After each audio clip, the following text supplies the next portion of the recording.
শুভ দুপুর বন্ধুরা, আজকে আমি কি রান্না করেছি চলো তোমাদের সঙ্গে শেয়ার করি। প্রথমেই ছিল লাল লাল ঝাল ঝাল এই চিকেন কষা, যেটা আমার ফেভারিট। আর তার থেকেও ফেভারিট হচ্ছে কুমড়ো আলু, পুঁই শাক, বেগুন, আলু, কচু দিয়ে এই চচ্চড়িটা। এখানে দেখো ভেটকি মাছের ঝাল করেছিল, সেটা হচ্ছে আমার মা, যেহেতু আমি পারি না ঠিকঠাক মাছের ঝালটা করতে।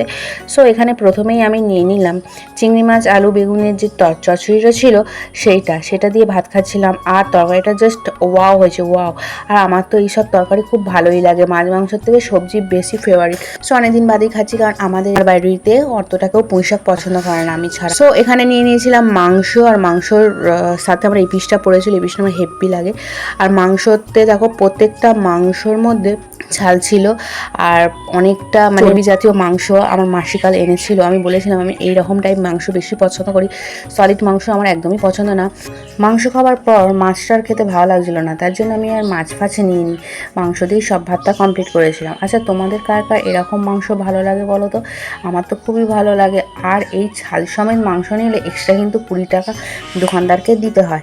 এই ছাল সমেত মুরগি নিলে ওরা কিন্তু মেশিনেই সব পরিষ্কার টরিষ্কার করে দেয়, বাড়ি এসে আর পরিষ্কার টরিষ্কার করতে হয় না, শুধু নর্মাল জল দিয়ে যেরকম ধয় ওরকমই ধুতে হয়। আর এই ছাল সমেত মাংসটা কিন্তু একটু অন্যরকম টেস্ট হয়, আমার তো খুবই ভালো লাগে। অনেকের পছন্দ না, বাট আমার এত ভালো লাগে যে আমি কী বলবো।